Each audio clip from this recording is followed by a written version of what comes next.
बिस्मिल्लाहिर्रहमानिर्रहीम। Welcome to Alham dynamic world. Students, आज हम लोग पढ़ने जा रहे हैं लेक्चर 4 माइटोकॉन्ड्रिया। माइटोकॉन्ड्रिया क्या है? माइटोकॉन्ड्रिया को आमतौर पर आम जुबान में power house of the cell कहते हैं। Is the power house of the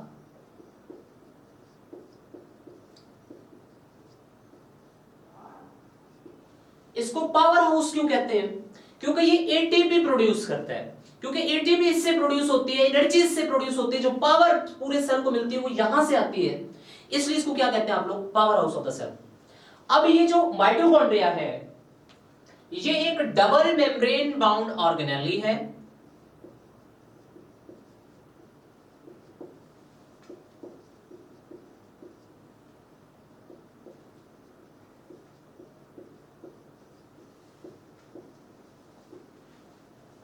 और यही माइटोकॉन्ड्रिया एक सेमी ऑटोनोमस ऑर्गेनेली है।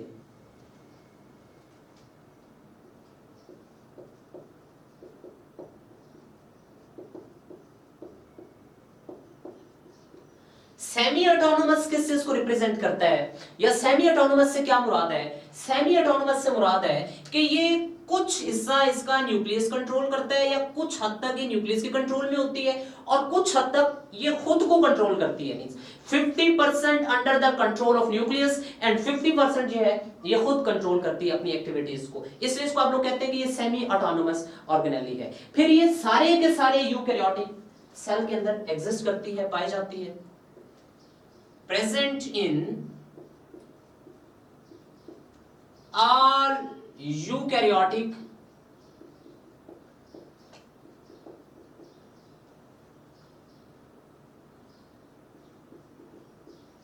cells, तमाम यूकैरियोटिक सेल के अंदर ये एग्जिस्ट करती है। अब क्योंकि ये डबल मेम्ब्रेन ऑर्गेनेली है तो एक इसकी जो आउटर मेम्ब्रेन है वो स्मूथ है, इनर मेम्ब्रेन इनफोल्डेड है।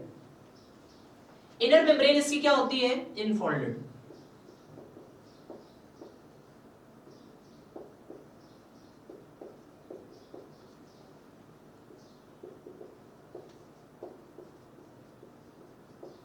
इनर मेम्ब्रेन इनफोल्डेड है। वो जो इनफोल्डेड इनर मेम्ब्रेन है उसको क्रिस्टी भी कहते हैं। क्या कहते हैं बेटा उसको? क्रिस्टी। ये देखिए जी, मैं ड्रॉ कर देता हूं यहां पर। ये देखिए जी, ये माइटोकॉन्ड्रिया है, इसकी जो आउटर मेम्ब्रेन है ये स्मूथ है। This is outer membrane, और जबकि इनर मेम्ब्रेन है वो इनफोल्डेड है, और इस इनर मेम्ब्रेन को जो कि इनफोल्डेड है इसको क्रिस्टी कहते हैं। इसके अंदर इनफोल्डिंग्स मौजूद है, और ये जो इसका इनर पार्ट है this is what we call, ये जो इसका इनर पोर्शन है this is called mitochondrial matrix.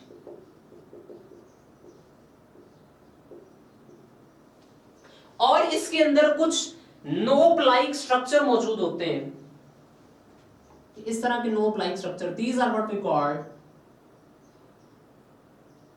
F1 particles. These are called, these nope like structure are called F1 particles.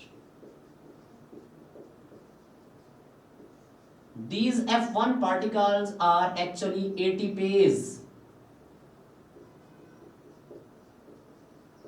और जो क्या करते हैं? एटीपी सिंथेसिस करते हैं। अब ये जो माइटोकॉन्ड्रियल मैट्रिक्स है, this mitochondrial matrix contain it's DNA, it's RNA, contain circular DNA. Mitochondrial matrix circular DNA contain करता है, इसके पास इसके आरएनए भी होता है, और it contain it's ribosomes, and these ribosomes are of 70S. Due to these characters, इन खसूसियात की वजह से, इन एबिलिटीज की वजह से कि इसके पास इसका अपना डीएनए है, इसके पास इसका अपना आरएनए है, इसके पास इसके अपने राइबोसोम्स हैं, जिसकी वजह से अपनी प्रोटीन सिंथेसाइज कर सकता है। इसी प्रॉपर्टीज की वजह से इस ऑर्गेनेली को सेल्फ रेप्लिकेटिंग ऑर्गेनेली कहते हैं। इसको सेल्फ रेप्लिकेटिंग मतलब ये खुद से रिप्रोड्यूस करती रहती है, रेप्लिकेट करती रहती है और इसका साइज, नंबर और शेप सेल के एतबार से चेंज होता रहता है। ये सेल्फ रेप्लिकेटिंग ऑर्गेनेली है और इसी वजह से इसको सेमी ऑटोनोमस भी कहते हैं, क्योंकि इसके पास अपना इसका सर्कुलर डीएनए है जैसा कि बैक्टीरिया के अंदर होता है। इसीलिए ये अपने डीएनए से भी इंफॉर्मेशन हासिल करती है और जो न्यूक्लियस जिसके सेल में ये मौजूद है उन न्यूक्लियस के डीएनए से भी क्या करता है जी, इंफॉर्मेशन हासिल करता है। अब इसका फंक्शन की बात करते हैं जी।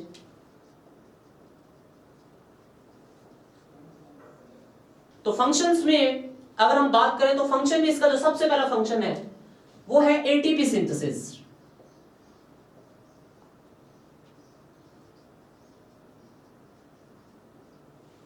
Means energy production. Energy production कैसे होती है जी? Cellular respiration. और सेलुलर रेस्पिरेशन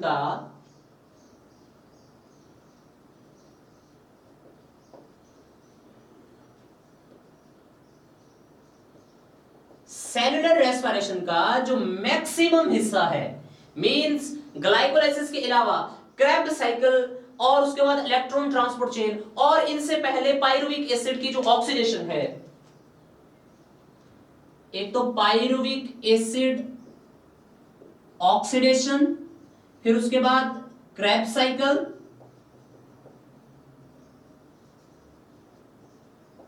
और उसके बाद आपके पास इलेक्ट्रॉन ट्रांसपोर्ट चेन।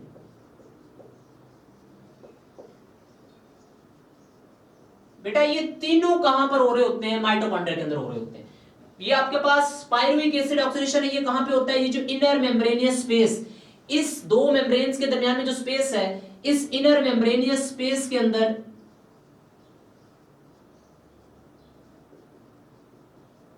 ये पायरुविक एसिड की ऑक्सीडेशन होती है। क्रेब्स साइकिल कहां पे होता है जी? माइटोकॉन्ड्रियल मैट्रिक्स के अंदर। मैट्रिक्स में क्या टेक्स प्लेस होता है बेटा? मैट्रिक्स में टेक्स प्लेस होता है बेटा Krebs cycle. Electron transport chain etc वो कहां पे होती है बेटा? ये जो इनर इनफोल्डेड मेम्ब्रेन है ना, इस इनर मेम्ब्रेन के ऊपर क्या होती है जी? आपके पास इलेक्ट्रॉन ट्रांसपोर्ट चेन। इनकी डिटेल्स आप लोग बायोएनर्जेटिक्स के यूनिट्स में डिटेल में देखेंगे। तो इलेक्ट्रॉन ट्रांसपोर्ट चेन कहां पे होती है जी? क्रिस्टल। इसके अलावा भी ये बहुत से फंक्शन परफॉर्म करते हैं। कौन से फंक्शंस? जैसे क्योंकि इसके पास अपना राइबोसोम्स हैं तो ये प्रोटीन सिंथेसिस भी करते हैं। They involve in protein synthesis for its on replication. इसीलिए ये कुछ फैटी एसिड्स की ब्रेक डाउन भी करते हैं।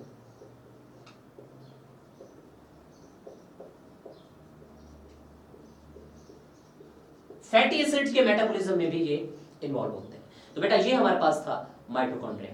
अब हम देखते हैं अगला टॉपिक जी। तो बेटा अब हम देखने जा रहे हैं क्लोरोप्लास्ट। क्लोरोप्लास्ट क्या होता है? माइटोकॉन्ड्रिया की तरह की एक ऑर्गेनेली है। इसको कैसे डिफाइन करते हैं? This is pigment containing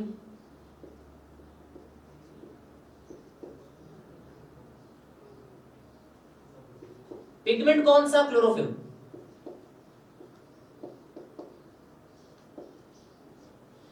pigment containing membrane bound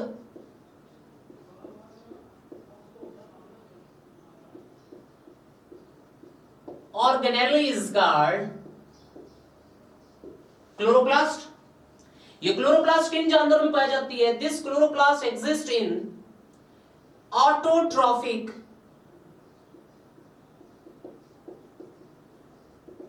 eukaryotes.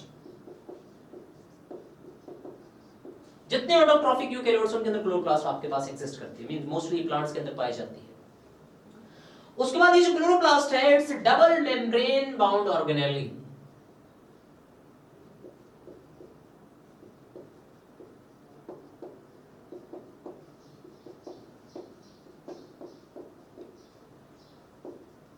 और क्योंकि दोनों मेम्ब्रेन ही स्मूथ हैं, बोथ मेम्ब्रेन आर स्मूथ, क्योंकि दोनों मेम्ब्रेन ही स्मूथ है इसलिए इसको मेम्ब्रेन इन्वेलप या इसका इन्वेलप भी कहते हैं। तो इसी तरह ये ऑर्गेनेली भी माइटोकॉन्ड्रिया की तरह सेमी ऑटोनोमस है। सेमी ऑटोनोमस से क्या मुराद है कि ये 50%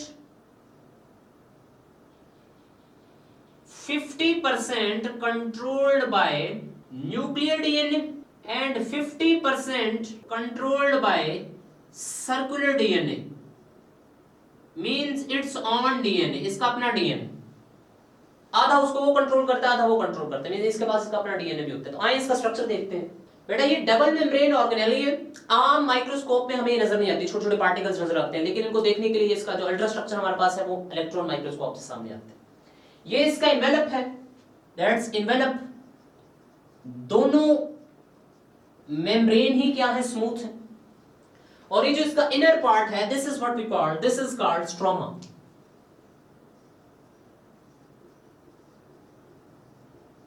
दिस इज स्ट्रोमा।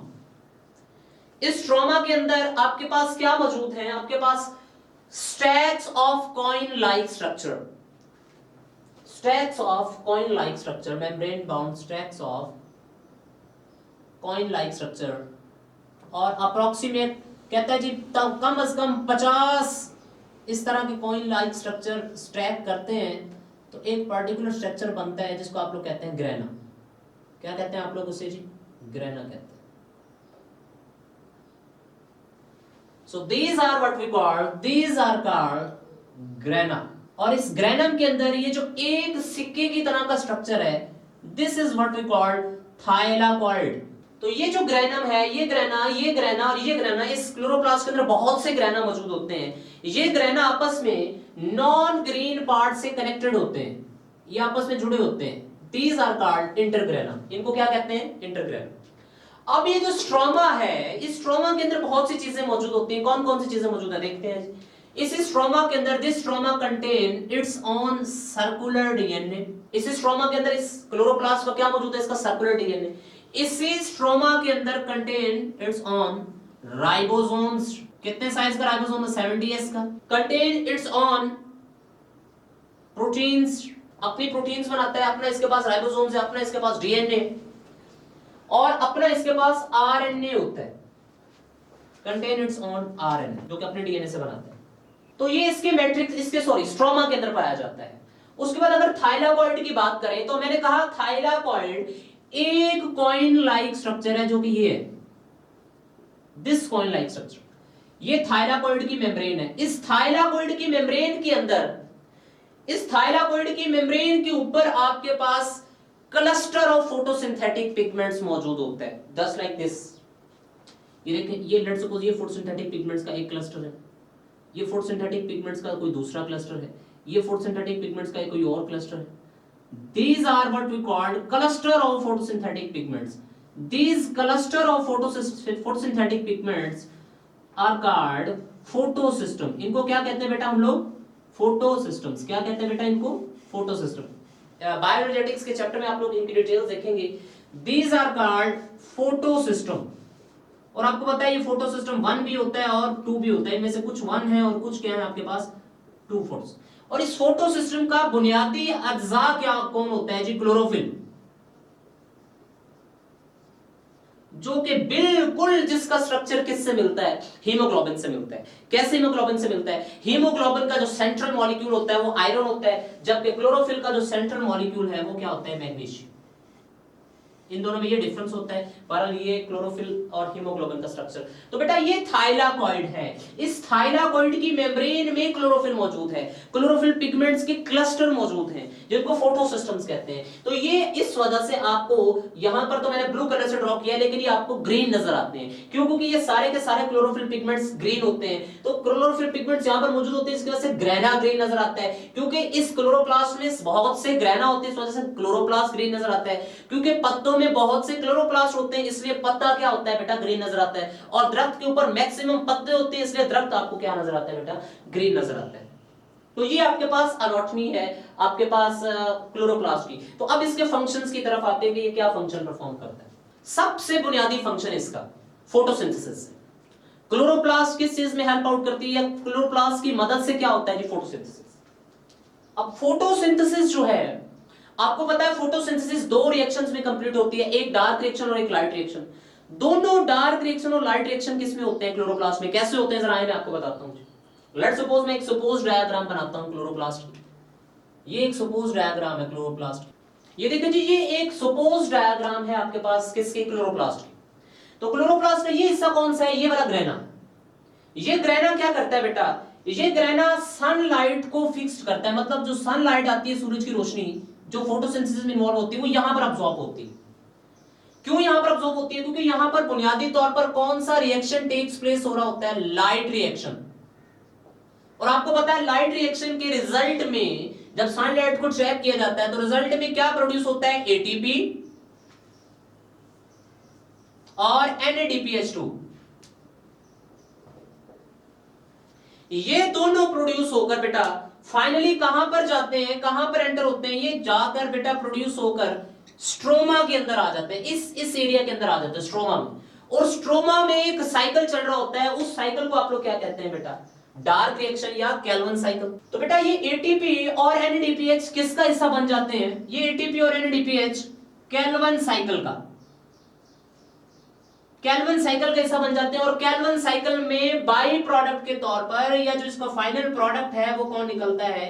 वो 3 कार्बन वाली शुगर। और फिर एक 3 कार्बन वाली शुगर जुड़ती है तो आपके पास क्या बन जाता है? ग्लूकोज बन जाता है। क्या बन जाता है बच्चों? Glucose. This is the final product. और फिर वो जो एटीपी है वो एटीपी अगेन यहां से रिलीज होकर कहां पे जाती है जी? इसी लाइट रिएक्शन में वापस चली जाती है। इसी तरह जो NADP है वो भी रिलीज होकर दोबारा वापस लाइट रिएक्शन की तरफ चला जाता है। तो इसलिए ये साइकिल चलता रहता है। ये एटीपी और NADP बनकर डार्क रिएक्शन में आते हैं कैल्विन साइकिल में, कैल्विन साइकिल से ग्लूकोज बनता है, फिर ये एटीपी और NADP दोबारा किसमें चले जाते हैं? लाइट रिएक्शन में। तो ये साइकिल चलता रहता है। ये डार्क रिएक्शन, सॉरी ये लाइट रिएक्शन है और ये डार्क रिएक्शन, दोनों के दोनों किसमें हो रहे हैं? क्लोरोप्लास्ट के अंदर हो रहे हैं। इसलिए आप लोग कहते हैं कि जो क्लोरोप्लास्ट का बुनियादी रोल किस चीज में है? फोटोसिंथेसिस में है। अब क्योंकि इसके पास अपना डीएनए है, अपना आरएनए है और अपने राइबोसोम है, इसलिए अपनी प्रोटीन सिंथेसिस में भी ये इन्वॉल्व होता है और ये भी सेल्फ रेप्लिकेटिंग ऑर्गेनेली है। अब बेटा हम लोग पढ़ते हैं अगला टॉपिक जी। तो बेटा अब हम पढ़ने जा रहे हैं साइटोस्केलेटन। साइटोस्केलेटन हमारे पास क्या होता है? Skeleton of the cell. Cytoskeleton is called skeleton of the cell. और ये आपकी मेम्ब्रेन लेस ऑर्गेनेली है। एक ऐसी ऑर्गेनेली है जिसकी कोई मेम्ब्रेन नहीं होती। उसके बाद ये 3 बुनियादी कंपोनेंट से मिलकर बनी होती है। एक माइक्रो फिलामेंट्स, फिर माइक्रोट्यूब्यूल्स और इसी तरह से तीसरा इंटरमीडिएट फिलामेंट्स। तो आए अब जरा देखते हैं कि माइक्रोफिलामेंट्स, माइक्रोट्यूब्यूल्स और इंटरमीडिएट फिलामेंट्स क्या हैं। ये जी हमारे पास माइक्रोफिलामेंट्स, यहां पर हम लोग लेते हैं इंटरमीडिएट फिलामेंट्स और यहां पर हम लोग लेते हैं माइक्रोट्यूब्यूल्स। सबसे पहले अगर हम लोग बात करें इनके डायामीटर की, इनका डायामीटर कितना है? माइक्रोफिलामेंट का जो डायामीटर होता है वो 7 से 8 नैनोमीटर होता है। 7 to 8 नैनोमीटर। इंटरमीडिएट फिलामेंट का जो डायमीटर होता है वो 10 to 12 नैनोमीटर होता है। और जबकि माइक्रोट्यूब्यूल्स का जो डायमीटर है वो 20 to 25 नैनोमीटर। उसके बाद अगर हम लोग बात करें प्रोटीन्स की कि किन प्रोटीन से बनी होती है, तो जो माइक्रोफिलामेंट है ये प्रोटीन से बनी होती है ट्रोपोनिन से, ट्रोपोमायोसिन और एक्टिन से। जो इंटरमीडिएट्स है ये वेरी करते हैं डिफरेंट प्रोटीन्स, लेकिन एक पर्टिकुलर प्रोटीन इसके अंदर मौजूद होती है, उसे कहते हैं विमेंटिन। और माइक्रोट्यूब्यूल एक ही प्रोटीन, स्पेसिफिक टाइप की प्रोटीन से बनी होती है, उसे कहते हैं आप लोग ट्यूब्यूलिन। अब यहां पर इसके फंक्शन बताने से पहले आपके जहन में एक क्वेश्चन आ रहा होगा कि सर ये माइक्रोफिलामेंट्स है, वो माइक्रोट्यूब्यूल्स है, तो इसको इंटरमीडिएट फिलामेंट्स क्यों कहते हैं? इंटरमीडिएट का वर्ड इसके लिए क्यों इस्तेमाल होता है? तो बेटा उसका वर्ड इसलिए इस्तेमाल होता है, आप जरा डायमीटर की बात करें, जनरल बात, इसका डायमीटर 7 से 8 नैनोमीटर है, इसका डायमीटर 10 to 12 है, जबकि इसका डायमीटर इन दोनों के दरमियान में है। इसलिए आप लोग कहते हैं क्योंकि इसका डायमीटर और इसका डायमीटर के दरमियान में इंटरमीडिएट का डायमीटर आता है, इसलिए आप लोग इन फिलामेंट्स को इंटरमीडिएट फिलामेंट्स कहते हैं। फंक्शन की बात करते हैं इनके, तो जो माइक्रोफिलामेंट्स हैं इनका फंक्शन क्या होता है बेटा? इनका फंक्शन होता है cyclosis, cytoplasmic streaming, amoeboid motion और इंटरनल सेल मोशन। ये आपके पास माइक्रोफिलामेंट का फंक्शन होता है। अगर हम लोग बात कर रहे हैं इंटरमीडिएट के फिलामेंट की फंक्शन की, तो इसका बुनियादी फंक्शन क्या होता है? सपोर्ट प्रोवाइड करना, सपोर्ट प्रोवाइड करना, सपोर्ट। और फिर ये कुछ हद तक, क्योंकि ये सपोर्ट प्रोवाइड करता है, इसीलिए कुछ हद तक ये शेप भी मेंटेन रखता है। अब अगर बात करें माइक्रोट्यूब्यूल्स के फंक्शन की, तो माइक्रोट्यूब्यूल के फंक्शन की क्या, माइक्रोट्यूब्यूल का क्या फंक्शन होता है जी? इसका फंक्शन होता है कि ये सेंट्रियोल एंड स्पिंडल फॉर्मेशन में इन्वॉल्व होते हैं।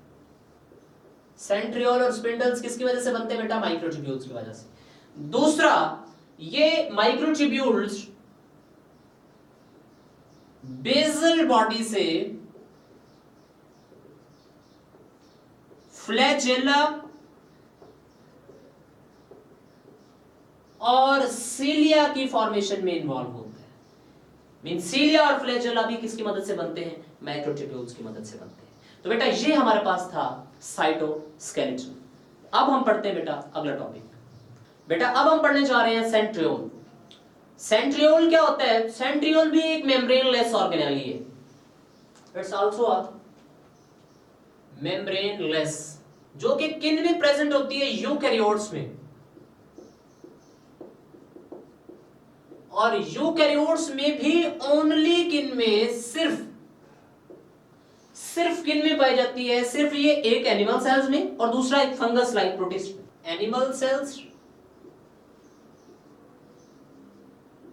एनिमल्स के अंदर, और दूसरा फंगस लाइक प्रोटिस्ट के अंदर। बाकी सब के अंदर ये एब्सेंट होती है।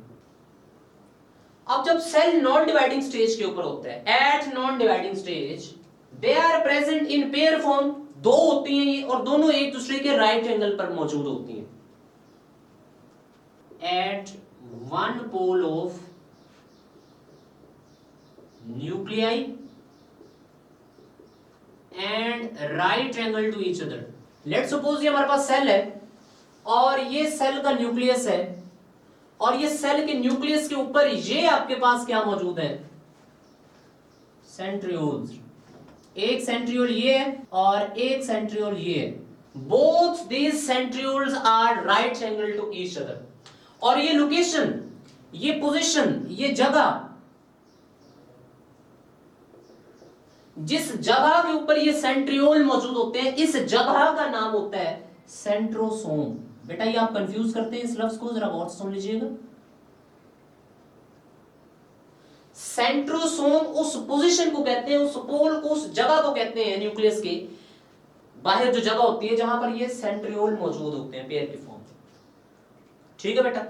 अब जब सेल डिवाइड करने लगता है तो डिवीजन से पहले, before cell division, cell division से पहले ये जो सेंट्रियोल है बेटा, ये जो पेयर ऑफ सेंट्रियोल है, इसकी कॉपी बनती है और वो कॉपी यहां से ऑपोजिट पोल के ऊपर आ जाती है। मींस ये सेंट्रियोल था, ये इसी सेंट्रियोल की कॉपी बनी और वो न्यूक्लियस के ऑपोजिट पोल के ऊपर चली गई। ये भी एक सेंट्रियोल का पेयर है, ये भी सेंट्रियोल का पेयर है, और ये दरमियान में क्या मौजूद है आपके पास? ये क्रोमोसोम्स। तो ये सेंट्रियोल फिर क्या करता है? जैसे ही सेल डिवाइड करता है बेटा, न्यूक्लियर मेम्ब्रेन खत्म हो जाती है, ये सेंट्रियोल की कॉपी ऑपोजिट पोल पर चली जाती है। तो देन इनसे क्या एस्टैब्लिश होना शुरू हो जाते हैं बेटा? इनसे एस्टैब्लिश होना शुरू हो जाते हैं आपके पास स्पिंडल्स। क्या बनना शुरू हो जाते हैं बेटा? Spindles. These are what we called spindles. तो ये स्पिंडल फॉर्मेशन स्टार्ट हो जाती है। तो ये स्पिंडल बनाना शुरू कर देते हैं सेल डिवीजन से पहले। और जैसे स्पिंडल बनता है, ये क्रोमोसोम्स के साथ अटैच होते हैं, क्रोमोसोम सेपरेट होता है, न्यूक्लियस सेपरेट होता है, उसके बाद साइटोकाइनेसिस हो जाती है। अब अगर हम लोग बात करें इनके रोल की, इनके फंक्शन की, तो इनका फंक्शन क्या हो सकता है जी? तो फंक्शन तो हम लोगों ने बुनियादी तौर पर देख लिया इसका।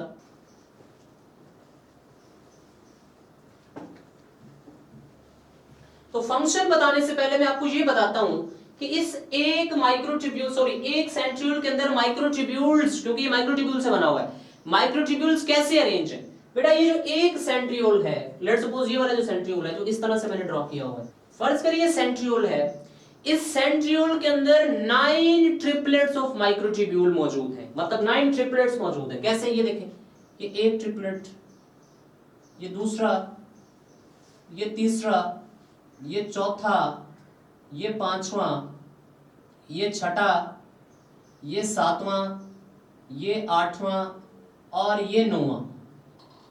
इस ईच ट्रिपलेट के अंदर 3 ट्यूब्यूल, हर ट्रिपलेट के अंदर कितनी ट्यूब्यूल्स मौजूद है? 3। ये देखिए, ये एक ट्यूब्यूल, ये दूसरी ट्यूब्यूल और ये तीसरी, ये एक है, ये दूसरी और ये तीसरी, यानी कि ईच ट्रिपलेट कंटेन 3 माइक्रोट्यूब्यूल्स। ऐसी बेटा, तो इसका मतलब है कि अरेंजमेंट कैसे बनती है? 9 इंटू 3 माइक्रोट्यूब्यूल्स, 27 ट्यूब्यूल एक सेंट्रियोल के अंदर पाई जाती हैं। ठीक है, तो अब अगर आपसे एमसीक्यूज में पूछूं, एक सेंट्रोसोम के अंदर कितनी माइक्रोट्यूब्यूल्स हैं? तो 27 को फिर 27 में जमा कर देंगे। क्यों? क्योंकि एक सेंट्रोसोम में 2 सेंट्रियोल्स हैं और सेंट्रियोल तो पेयर की फॉर्म में होते हैं, जबकि एक सेंट्रियोल के अंदर 27 है, तो सेंट्रोसोम में 2 सेंट्रियोल हैं, तो बेटा इसीलिए आप लोग 27 को 27 के साथ क्या करेंगे? ऐड करेंगे। तो इसका रोल क्या है? एक तो इसका फंक्शन आपके पास क्या है बेटा? Spindle formation. दूसरा, क्योंकि इसके अंदर माइक्रोट्यूब्यूल्स होते हैं, इसलिए बेटा ये सीलिया और फ्लैजेला फॉर्मेशन में भी इन्वॉल्व होता है। और स्पिंडल फॉर्मेशन की वजह से ये बेटा सेल डिवीजन इन्वॉल्व होता है। उसके बाद साइटोकाइनेसिस में भी इसका बड़ा इंपॉर्टेंट रोल होता है। साइटोप्लाज्म की डिवीजन में भी इंपॉर्टेंट रोल इन साइटोकाइनेसिस। ये हमारे पास था बेटा सेंट्रियोल। आज के लिए इतना ही बेटा। Best of luck. अल्लाह हाफिज़।